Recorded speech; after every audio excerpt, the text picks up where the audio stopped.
આગળ વધીએ અને આજે ટાટા મોટર્સ તરફથી એક મોટા સમાચાર આવતા જોવા મળતા દેખાયા છે. કંપનીમાં મોટો ઘટાડો આપણે જોયો છે. કમર્શિયલ વ્હીકલ બિઝનેસ ડીમર્જરના સમાચારની અસર ખાસ કરીને સ્ટોક પર બનતી દેખાઈ રહી છે. તો શું સમાચારો છે, હવે વિગતો લઈએ સહયોગી શ્રદ્ધા પાસેથી.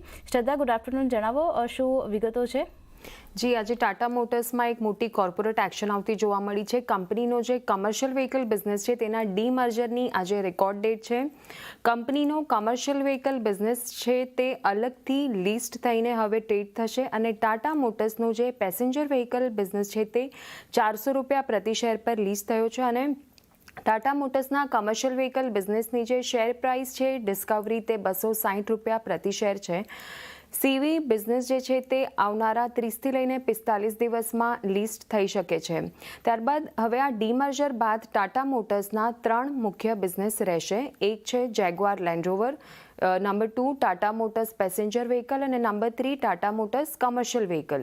હવે Tata motors passenger vehicle business જે છે તેના અંડરમાં JLR અને પેસેન્જર વ્હીકલ બિઝનેસ અને સાથે જ કેટલીક પેટા કંપનીઓમાં હિસ્સો રહેશે કંપનીનો.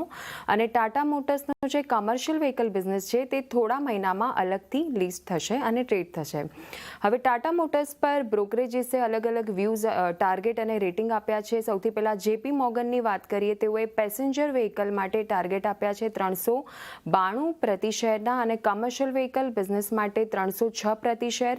નોમુરાએ પેસેન્જર વ્હીકલ માટે ₹365 પ્રતિ શેર અને કમર્શિયલ વ્હીકલ માટે ₹367 પ્રતિ શેર. અને નુવામાની વાત કરીએ તો એ પેસેન્જર વ્હીકલ માટે ₹410 ટાર્ગેટ આપ્યા છે અને કમર્શિયલ વ્હીકલ માટે ₹280 ટાર્ગેટ આપ્યા છે. તો આ સમાચારના લીધે આજે આપણને આ સ્ટોક ફોકસમાં રહેતો જોવા મળી રહ્યો છે. તો આ વ્યૂ ખાસ કરીને અહીંયા બનતો દેખાઈ રહ્યો છે. નીરવ, કઈ રીતે